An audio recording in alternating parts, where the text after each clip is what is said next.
نحمده ونصلي ونسلم على رسوله الكريم أما بعد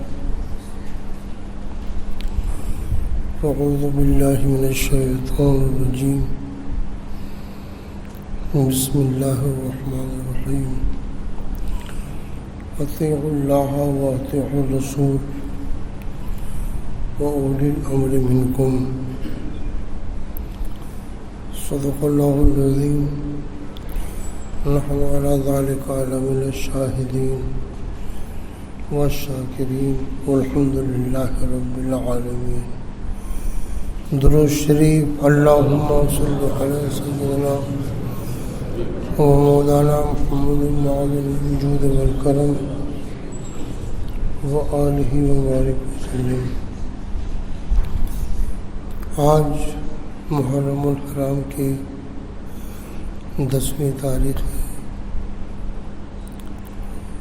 سید الشہداء امام حسین رضی اللہ تعالی عنہ کی شہادت کا دن ہے. جمعہ کے بعد اعلیٰ حضرت امام اہل سنت مولانا شاہ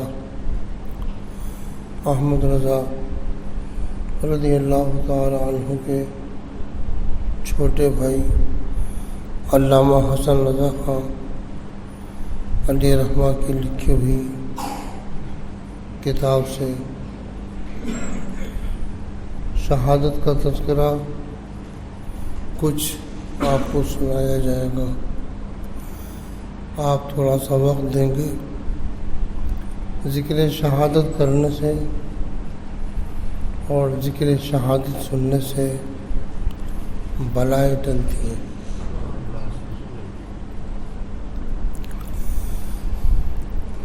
واقعہ بہت تفصیل ہے مگر ہم اجمال میں اتنا بتا دیں. جو کچھ بتائیں گے وہ سب اجمال ہی ہوگا. ایک تو عقیدے کی بات یہ ہے کہ جتنے صحابہ ہیں ہر صحابی سے محبت کرنا اور ہر صحابی کی تعظیم یہ ہمارے عقیدے میں ہے کہ یہ فرض ہے. صحابہ کے آپس میں جو بھی مشاجرات ہوئے، جو بھی نزاع ہوئے، ان کو اپنے جھگڑوں پر قیاس مت کرو. ان مشاجرات میں پڑھ کر کسی دوسرے صحابی کے خلاف کچھ بکنا، دوسرے صحابی کی گرفت کرنا، ان پر طعن کرنا، لعن کرنا، یہ سب حرام ہے. امام اہل سنت نے تو اپنے فتاوی میں یہاں تک فرمایا ہے کہ امیر معاویہ رضی اللہ تعالی عنہ پر طعن کرنے والا ائمہ دین فرماتے ہیں اور حدیث میں بھی آتا ہے وہ جہنم کا کتا ہے. صحابہ کے آپس میں جو کچھ ہوا وہ حضرات مجتہد تھے اور مجتہد کے عمل کو اپنے عمل کے جیسا مت سمجھو. مجتہد کا عمل اس کا اپنے اجتہاد پر ہوتا ہے. پہلے خلیفہ صدیق اکبر ہوئے رضی اللہ تعالیٰ عنہ، دوسرے حضرت عمر ہوئے۔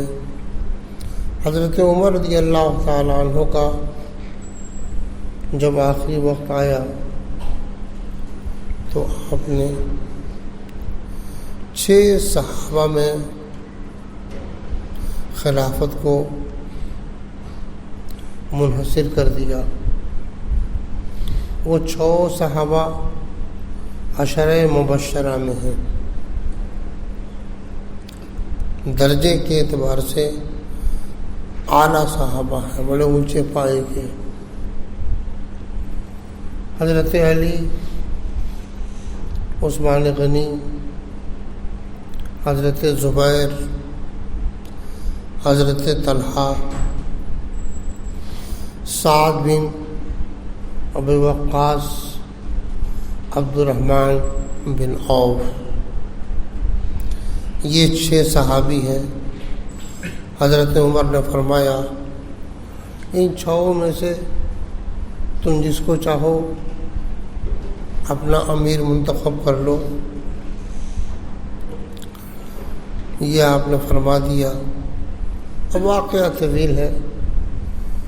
حضرت عمر فاروق اعظم رضی اللہ تعالیٰ عنہ کا وصال ہو گیا۔ ان 6 صحابہ نے آپس میں مشورہ کیا کہ کون کس کو پسند کرتا ہے۔ تو حضرت زبیر نے حضرت علی کو پسند کیا، حضرت طلحہ نے عثمان غنی کو پسند کیا، سعد بن ابی وقاص نے عبد الرحمن بن عوف کو پسند کیا۔ حضرت عبد الرحمن بن عوف نے فرمایا مجھے امارت اور خلافت سے کوئی سروکار نہیں، میں اپنے حق سے دستبردار ہوتا ہوں۔ تو اب معاملہ صرف 2 میں رہ گیا، حضرت علی اور عثمان غنی۔ عبد الرحمن بن عوف نے عثمان غنی سے فرمایا کہ آپ اپنا معاملہ مجھے سپرد کر دیں کہ میں جس کو چاہوں امیر منتخب کر دوں، تو کیا اس پہ آپ راضی ہیں؟ عثمان غنی نے فرمایا ہاں میں راضی ہوں۔ پھر حضرت علی سے فرمایا آپ اپنا معاملہ مجھے سپرد کر دیں، میں جس کو بھی امیر منتخب کر دوں، کیا اس پر آپ راضی ہوں گے، اس کی بیعت کر لیں گے؟ حضرت علی نے فرمایا ہاں میں اس پر راضی ہوں۔ عبد الرحمن بن عوف اس کے بعد مجمع تھا صحابہ کا، انصار کا، مہاجرین کا۔ عثمان غنی کے ہاتھ کو پکڑا اور سب سے پہلے ان کے ہاتھ پر بیعت کی اور فرمایا کہ میں نے عثمان غنی کو امیر المومنین منتخب کر دیا۔ عبد الرحمن بن عوف کا بیعت کرنا کیا تھا کہ اس کے فوراً بعد مولا علی آگے بڑھے اور ان کے ہاتھ پر بیعت کر لی۔ اب پھر دھیرے دھیرے سارے صحابہ جو بھی وہاں موجود تھے سب نے حضرت عثمان غنی کو امیر المومنین منتخب کر لیا۔ تو پہلے خلیفہ صدیق اکبر ہوئے، دوسرے حضرت عمر ہوئے اور تیسرے عثمان غنی ہوئے۔ اس کو آپ ذہن میں رکھنا کہ انصار اور مہاجرین یہ بڑے اعلیٰ درجے کے صحابی ہیں۔ انہی کے اتفاق سے صدیق اکبر خلیفہ ہوئے، انہی کے انتخاب و اتفاق سے حضرت عمر ہوئے اور انہی کے اتفاق سے عثمان غنی ہوئے۔ عثمان غنی رضی اللہ تعالیٰ عنہ کی تاریخ ایک طویل تاریخ ہے، مولا کائنات علی مرتضیٰ رضی اللہ تعالیٰ عنہ ان سب کا تعاون کرتے رہے۔ ان کی سیرت بھی بہت ہی بہتر سیرت ہے، ان کے کام بھی بہت ہی بہتر کام ہے۔ چاروں صحابہ جو کام انجام دیے اس سے بہتر کام کوئی انجام نہیں دے سکتا تھا، اس لیے ان سب کی خلافت راشدہ ہے۔ عثمان غنی رضی اللہ تعالیٰ عنہ کی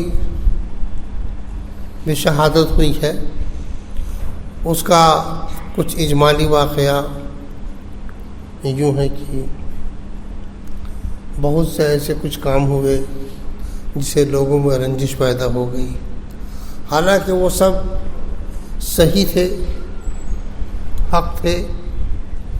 انہوں نے جو کچھ کیا اپنے اجتہاد سے کیا۔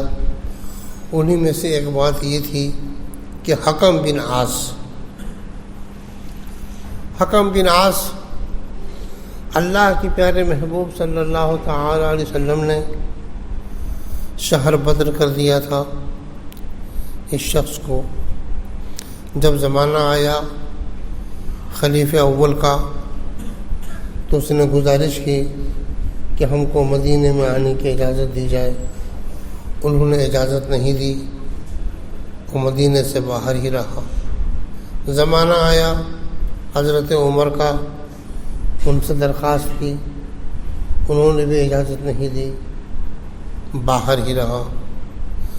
جب ان کی خلافت کا دور آیا، عثمان غنی رضی اللہ تعالی عنہ کی خلافت کا دور آیا تو انہوں نے اجازت دے دی، وہ آ گیا۔ اس پر لوگوں میں اشتعال پیدا ہوا۔ آپ نے فرمایا جس بنا پر اللہ کے رسول صلی اللہ علیہ وسلم نے شہر بدر کیا تھا وہ بنا مجھے معلوم ہے، جس وجہ سے شہر بدر کیا تھا وہ وجہ مجھے معلوم ہے، اب وہ وجہ نہیں رہ گئی، اس لیے میں نے اجازت دے دی۔ لیکن لوگ میں اشتعال ہو جاتا ہے۔ اسی طرح سے کچھ اور بھی اس طرح کی باتیں ہو گئیں جس کی وجہ سے عثمان غنی رضی اللہ تعالیٰ عنہ پر کئی بار لوگوں نے احتجاج کیا ہے۔ حضرت مولا کائنات علی مرتضیٰ رضی اللہ تعالیٰ عنہ نے ان کو سمجھا بجھا کر کے الگ کر دیا ہے۔ لیکن جب وقت پورا ہو جاتا ہے تو باتیں کہاں رہ جاتی ہیں۔ حج کا موسم قریب تھا، فتنہ پرداز آ گئے، آپ کے گھر کا محاصرہ کر لیا، لوگ حج کرنے چلے گئے تھے، ابھی بھی پھر مفسدوں کے ہاتھوں میں پورا شہر آ گیا، آپ کے گھر کا ان سبوں نے محاصرہ کر لیا۔ محاصرہ ہی نہیں کیا، نہ تو حضرت علی کے سمجھانے کا کچھ اثر ہوا، نہ حضرت زبیر کے سمجھانے کا اثر ہوا، نہ حضرت طلحہ کے سمجھانے کا اثر ہوا۔ لوگوں میں اشتعال تھا کہ اس کو خلافت سے ہٹاؤ، اس کو ختم کرو، ایسا اشتعال تھا اور کچھ باتوں کو لے کر کے تھا۔ حالانکہ عثمان غنی رضی اللہ تعالیٰ عنہ ان تمام الزامات سے بالکل بری تھے۔ آخر میں ایک شخص مہران ان کے مکان کے اندر کودا، پھر 2-3 کودے۔ عثمان غنی رضی اللہ تعالیٰ عنہ کو بچانے کے لیے ان کی بیوی جب آگے بڑھی، حضرت نائلہ رضی اللہ تعالیٰ عنہ، تو ایسا وار کیا کہ ان کی 3 انگلیاں کٹ گئیں، اور اسی حال میں عثمان غنی رضی اللہ تعالیٰ عنہ کو شہید کر دیا گیا۔ وہ کرتا جو خون آلود تھا، اس کرتے کو لے کر اور جو انگلیاں کٹی ہوئی تھیں اس کو لے کر کچھ لوگ امیر معاویہ کے پاس پہنچ گئے۔ امیر معاویہ رضی اللہ تعالیٰ عنہ نے جب اس کو دیکھا تو لوگ آتے عثمان غنی رضی اللہ تعالیٰ عنہ کہ اس کرتے کو دیکھ کر روتے اور اشتعال ہو جاتا کہ ہم قاتلین سے اس کا بدلہ ضرور لیں گے، قاتلین سے ان کا بدلہ ضرور لیں گے۔ سب قسم کھاتا کہ ایسا ہم کریں گے۔ کرتے کو لٹکا دیا گیا تھا، جو بھی آتا مشتعل ہوتا۔ لوگوں کے دلوں میں تو سیدنا عثمان غنی کی محبت تھی ہی، جب ایسا کرتا دیکھیں گے، انگلی کٹی ہوئی دیکھیں گے۔ حضرت طلحہ، حضرت زبیر جب یہ حضرات سنے تو بولے کہ قاتلین سے تو قصاص لینا ہی ہے، جو بھی قاتل ہے۔ ام المومنین عائشہ صدیقہ رضی اللہ تعالیٰ عنہ وہ جب سنی تو فرماتی ہیں کہ عثمان غنی ظلماً شہید کیے گئے ہیں، تو ان ظالمین سے قصاص لینا تم سب پر ضروری ہے۔ ادھر خلافت تو اب نہیں رہی نہیں، عثمان غنی رضی اللہ تعالیٰ عنہ شہید کر دیے گئے۔ 3 دن گزر گئے تھے تو مہاجرین اور انصار جو صحابہ تھے، وہی صحابہ جنہوں نے عثمان غنی کو بنایا، وہی صحابہ جنہوں نے حضرت عمر کو تسلیم کیا، وہی صحابہ جنہوں نے صدیق اکبر کو خلیفہ مانا، وہی صحابہ مجبور کیے، اصرار کیے۔ مولا کائنات نے پہلے انکار کیا، پھر جب ان کا اصرار بڑھا تو قبول کر لیا، اور حضرت مولا کائنات علی مرتضیٰ رضی اللہ تعالیٰ عنہ چوتھے خلیفہ منتخب ہو گئے۔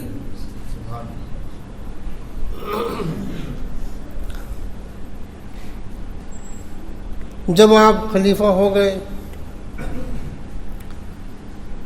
تو اب فتنہ پردازوں نے گڑھ گڑھ کر طرح طرح کی باتیں بتائیں حضرت علی سے برگشتہ کرنے کے لیے۔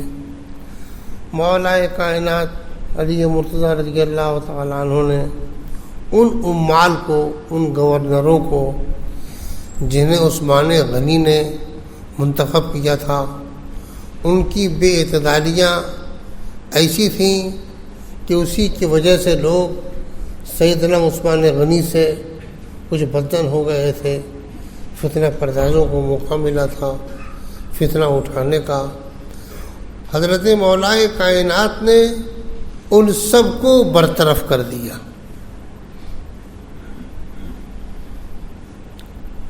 انہی میں سے ایک شخص ہے، اب ان کا نام سہل ہے یا سہیل ہے۔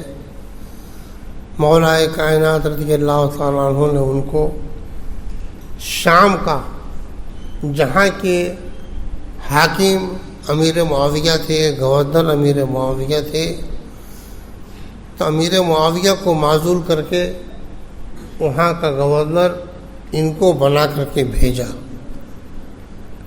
مسئلہ جان لو، مسئلہ یہ ہے کہ بادشاہ نے کسی کو قاضی بنایا، قاضی دور ہے، اس کو معزول کرنے کے لیے خط لکھا۔ جب تک اس تک خط نہیں پہنچے گا، بات نہیں پہنچے گی، اس وقت تک وہ قاضی ہے۔ بادشاہ نے یہاں معزول کر دیا، لیکن وہ رکا، وہ تحریر جب تک اس تک نہیں پہنچے گی تب تک وہاں کا وہ قاضی ہے۔ یہ مسئلہ اس لیے بتا رہا ہوں کہ مولا کائنات علی مرتضیٰ رضی اللہ تعالیٰ عنہ نے امیر شام امیر معاویہ کو یہاں معزول تو کر دیا، خط دے کر حضرت سہل کو بھیجا، لیکن یہ ابھی تبوک ہی تک گئے تھے کہ امیر معاویہ کے کچھ سوار مل گئے اور انہوں نے مزاحمت کی اور ان کو جبراً واپس کر دیا۔ جب وہ واپس آ کے بتائے کہ ہم تو وہاں پہنچ ہی نہیں سکے، ان کے لوگوں نے مجھے گھیر لیا اور مزاحمت پر آمادہ ہو گئے، تو یہ واپس آ گئے، تو امیر معاویہ تو معزول نہیں ہوئے، شرعاً معزول نہیں ہوئے۔ ادھر مولا کائنات نے فرمایا کہ اب یہ خلافت جھگڑے سے پر ہے۔ ادھر طلحہ رضی اللہ تعالیٰ عنہ، زبیر رضی اللہ تعالیٰ عنہ اور ام المومنین عائشہ صدیقہ رضی اللہ تعالیٰ عنہ، اب ان سب کا مطالبہ ہوا حضرت علی سے کہ آپ قاتلین کو حوالے کرو۔ کون قاتل ہے ان کا؟ مولا کائنات علی مرتضیٰ رضی اللہ تعالیٰ عنہ نے تفتیش کی، حضرت نائلہ سے پوچھا، انہوں نے فرمایا کہ میں پہچانتی نہیں ہوں ان شخصوں کو جنہوں نے آپ کو شہید کیا۔ محمد بن ابو بکر یہ بھی وہاں موجود تھے، انہوں نے بھی کہا کہ میں نے ان کو قتل نہیں کیا ہے اور میں نہیں پہچانتا ہوں کہ وہ دونوں کون تھے۔ کون قاتل ہے اس کی شناخت نہیں ہو سکی۔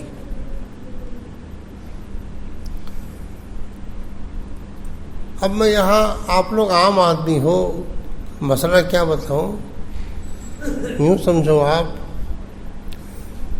شبہہ سے جیسے ان لوگوں کو شبہہ ہوا کہ عثمان غنی نے یہ کیا، عثمان غنی نے یہ کیا، عثمان غنی نے یہ کیا، اس شبہے کی بنا پر آپ شہید کر دیا، تو یہ شبہہ فاسد ہے، یہ بنائے فاسد ہے۔ لیکن بنائے فاسد ہو تو ایسی صورت میں اس سے قصاص نہیں لے سکتے، یہ مسئلہ ہے۔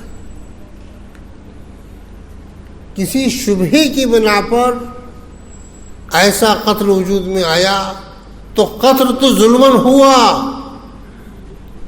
آپ مظلوم شہید ہیں، مگر جس نے ایسا کیا وہ کسی شبہے کی بنا پر کیا، تو جب وہ شبہے کی بنا پر ہو تو وہ شبہہ اگر صحیح ہو تو قابل قبول ہے، وہ شبہہ اگر فاسد ہو تو قابل رد ہے۔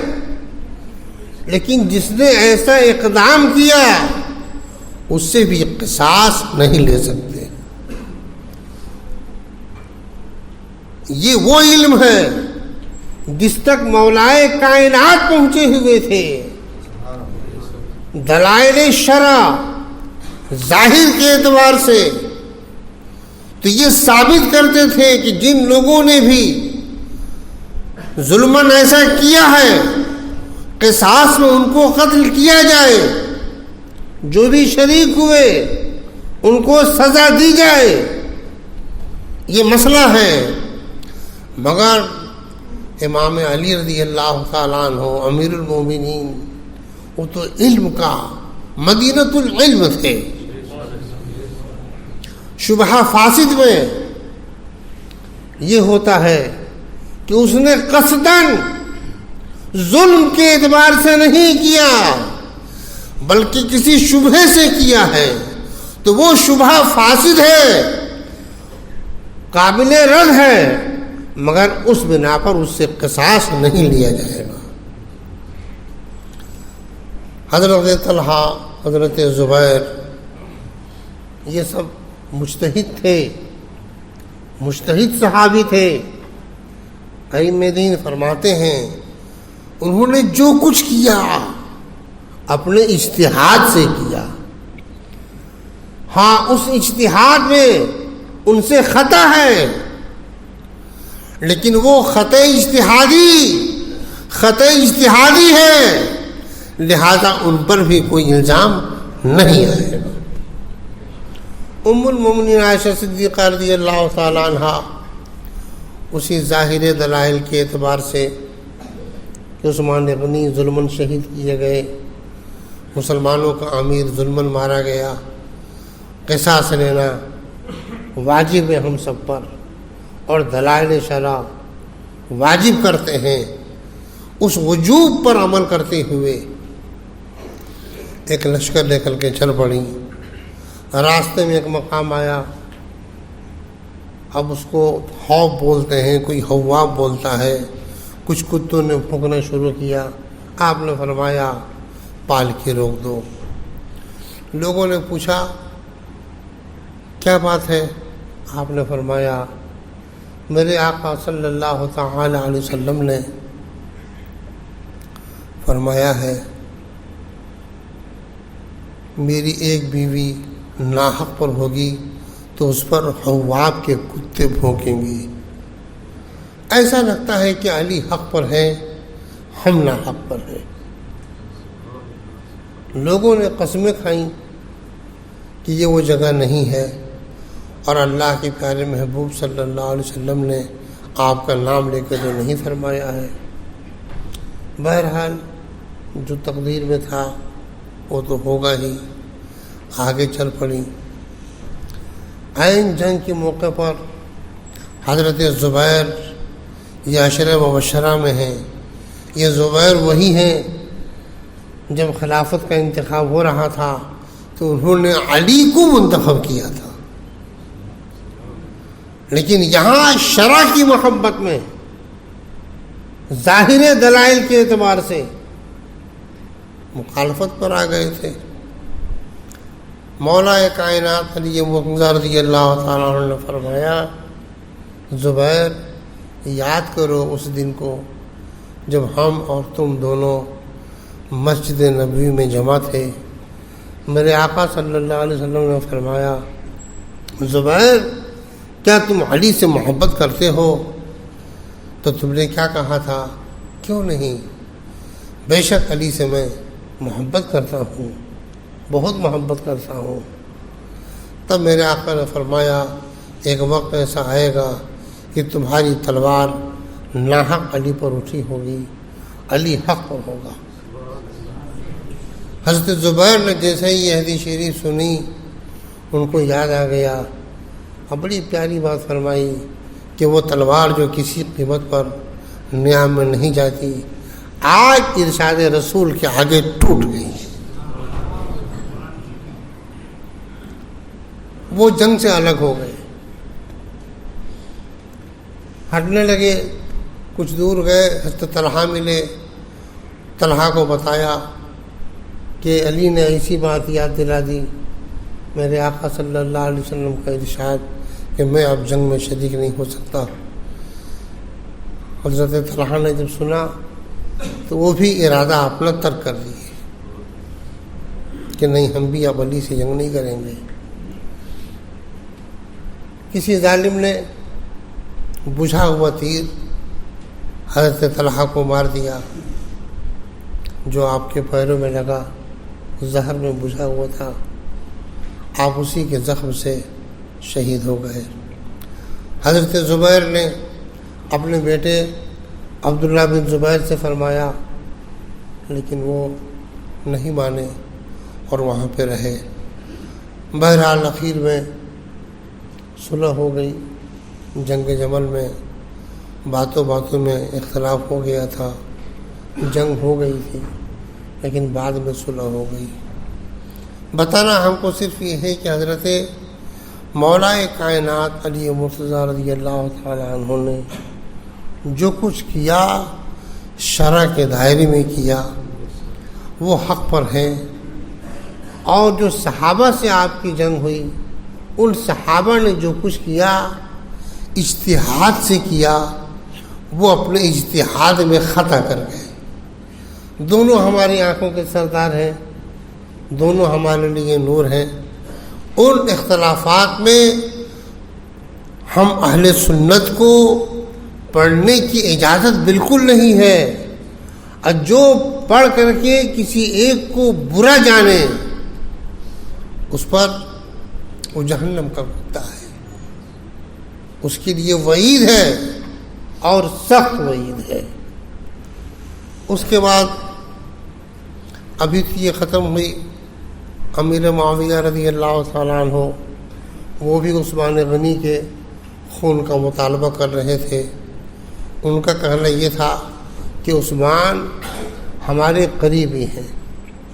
بنو امیہ میں عثمان غنی کا امیر معاویہ سے بہت قریبی رشتہ تھا، خاندانی اعتبار سے وہ قرابت رکھتے تھے، وہ بھی یہی مطالبہ کر رہے تھے۔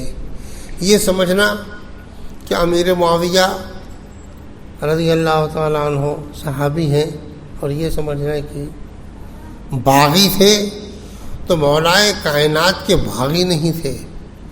جب باغی ہوں گے تو قصاص کا مطالبہ کیسا؟ قصاص کا پھر مطالبہ کیسا؟ بہرحال بغاوت کے بارے میں بھی یہ ہے کہ جو شخص بغاوت کرتا ہے، کسی وجہ سے بغاوت کرتا ہے، تو اس میں بھی مسئلے کی باتیں ہیں۔ باغی اگر طاقتور ہو گیا ہے تو اس کا بھی حکم نافذ ہوتا ہے۔ اب وہ سب بہت طویل ہے۔ بہرحال وہ جنگ ہوتی ہے، اس جنگ کا نام ہے جنگ صفین۔ وہیں سے ایک فرقہ پیدا ہوا خارجیوں کا۔ اب یہ واقعہ انشاءاللہ پھر کبھی سنائیں گے، ابھی تو اتنا موقع بھی نہیں ہے کہ سب تفصیل سے بتا سکیں۔ ایک فرقہ پیدا ہوا خارجیوں کا، مولا کائنات نے خارجیوں سے مقابلہ کیا، وہ جنگ نہروان مشہور ہے۔ خارجیوں نے یہ عہد کر لیا تھا کہ ہم علی سے لڑیں گے۔ علی کو معاذ اللہ وہ سب تو کافر و مشرک کہنے لگے تھے۔ انہی خارجیوں میں سے حج کے موقع پر آپس میں سب مشورہ کرتے ہیں۔ ان میں سے ایک تھا ابن ملجم، اور ایک اور تھا، تینوں نے آپس میں عہد کیا۔ ابن ملجم نے کہا کہ میں علی کا خاتمہ کروں گا، دوسرے نے کہا عمرو بن عاص کا خاتمہ کروں گا، تیسرے نے کہا امیر معاویہ کا کروں گا۔ عمرو بن عاص تو یوں بچ گئے کہ وہ امامت کے لیے آئے نہیں، دوسرا آیا اور وہ مار دیے گئے۔ امیر معاویہ پر اوچھا وار پڑا، وہ محفوظ رہے۔ حضرت علی کی زندگی پوری ہو چکی تھی، زخم بڑا سخت ہوا، آپ سجدے میں تھے اور آپ پر اس شقی نے مارا ہے۔ مولا کائنات علی مرتضیٰ رضی اللہ تعالیٰ عنہ نے جو وصیت کی اس میں یہی فرمایا لوگوں سے کہ لوگوں، جس طرح رسول اللہ صلی اللہ علیہ وسلم نے اپنے بعد کسی کو خلیفہ نہیں بنایا، لوگوں پر چھوڑ دیا، میں بھی اپنے بعد کسی کو نہیں بناؤں گا، تم لوگوں پر چھوڑ رہا ہوں۔ لوگوں نے امام حسن کو منتخب کیا مولا کائنات کی شہادت کے بعد۔ امام حسن رضی اللہ تعالیٰ عنہ بڑے مدبر تھے۔ حدیث شریف میں آتا ہے میرے آقا نے فرمایا ہے کہ میرا یہ بیٹا 2 گروہ میں صلح کرا دے گا۔ دونوں طرف سے تلواریں تھیں۔ امام حسن رضی اللہ تعالیٰ عنہ نے امیر المومنین ان کو بنا دیا، امیر معاویہ کو امیر المومنین بنا دیا۔ اعلیٰ حضرت بڑی پیاری بات فرمائی کہ اگر امیر معاویہ خلافت کے کسی طرح سے حقدار نہ ہوتے تو امام حسن مجتبیٰ کسی قیمت پر ان کو امیر نہیں بناتے، لیکن جب امام حسن نے بنا دیا تو کون سا ایسا سنی ہوگا کہ جس کو امام حسن امیر بنا دے، اب ان کو امیر نہ مانے، تان کرے۔ طنز کرے. جب امام حسن نے مان لیا، امام حسین نے مان لیا، اب کون سننے نہیں مانے گا. بہرحال اس کے بعد امام حسن رضی اللہ تعالیٰ عنہ وہ بھی شہید ہو گئے. اب اس کے بعد امیر معاویہ کی حکومت بہت شاندار رہی. تاریخ میں آتا ہے کہ امیر معاویہ کی حکومت میں اتنا امن تھا، اتنا سکون تھا، کہیں سے کوئی بغاوت، کہیں سے کوئی خرفشار، کہیں سے کوئی لڑائی کی بو بالکل نہیں تھی. ہر جگہ امن تھا. بہت شاندار ان کی حکومت رہی ہے امیر معاویہ رضی اللہ تعالیٰ عنہ کی. اور جو احادیث میں بہت سی باتیں ایسی آتی ہیں کہ معاذ اللہ انہوں نے فلاں کو سے گالی دلوایا، فلاں سے گالی دلوایا، فلاں سے یہ کروایا، ایسا نہیں ہے. امام نووی فرماتے ہیں کہ احادیث میں جو بھی اس طرح کی باتیں ہوں وہ سب مؤول ہے، سب کی تعویل ہے. یہ امیر معاویہ پر الزام ہے. جس کو بھی مولا کائنات سے بغض تھا، جسے خارجی تھے ان کو بغض تھا، تو وہ تو گندی گندی بات بولیں گے ہی، وہ تو بکیں گے ہی. لیکن امیر معاویہ کے دور میں سکون یہ تھا کہ لوگ کسی کو کچھ بول نہیں پاتے تھے. ہر جگہ ان کے جاسوس پھیلے رہتے تھے، ان کے آدمی ہر جگہ رہتے تھے، کسی طرح سے کوئی مخالفت کی بو نہیں آتی تھی. امیر معاویہ نہیں چاہتے تھے کہ میں یزید کو خلیفہ بناؤں، مگر بعض صحابہ نے، ان صحابہ میں نام آتا ہے حضرت مغیرہ ابن شعبہ رضی اللہ تعالی عنہ کا. انہوں نے مشورہ دیا کہ یزید اپنے حال کو صحیح کر لیا ہے،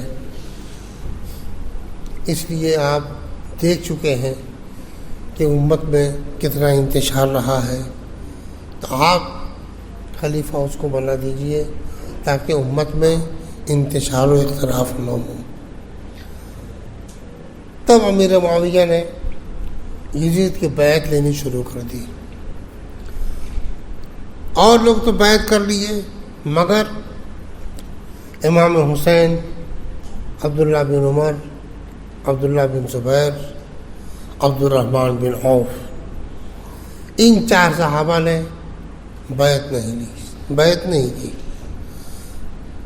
ان کو اندیشہ تھا کہ یزید شرارت کرے گا، یزید خلاف شرع بیعت لے گا، خلاف شرع چلے گا، چلائے گا. تو امیر معاویہ نے ان 4 حضرات پر بھی کوئی سختی نہیں کی. مجتہد ہیں، وہ بیعت لے رہے ہیں، ان کو اندیشہ نہیں ہے. ان 4 کو اندیشہ قوی ہے کہ ایسا کرے گا. ان حضرات نے نہیں بیعت کی. امیر معاویہ بھی دنیا سے چلے گئے، ان کا بھی وصال ہو گیا. وصیت انہوں نے یہی کی تھی کہ تم اہل بیت کا احترام کرنا، امام حسین کو عزت دینا، سب نصیحت کی تھی. کتاب اللہ اور حدیث سنت رسول اللہ اور سنت شیخین پر اپنے آپ کو قائم رکھنا. لیکن وہ جب دنیا سے چلے گئے، یزید کی جو بیعت شروع ہوئی وہ مجھے بتا کر کے بات کو ختم کر دینا ہے. یزید بیعت کیا لیتا تھا اس کو سمجھو. یزید فاسق ہے، فاجر ہے، یہ سب ہے.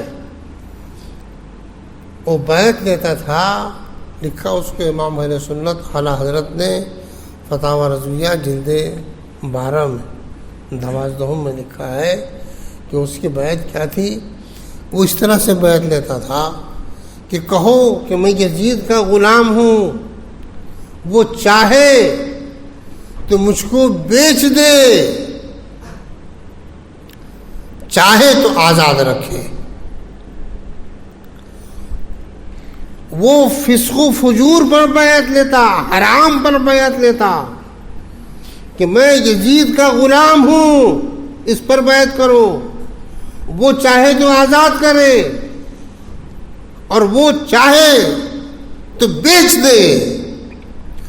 اور جو شخص یہ کہتا کہ میں کتاب اللہ اور سنت رسول اللہ کے مطابق بیعت کرتا ہوں تو اس کی گردن مار دی جاتی۔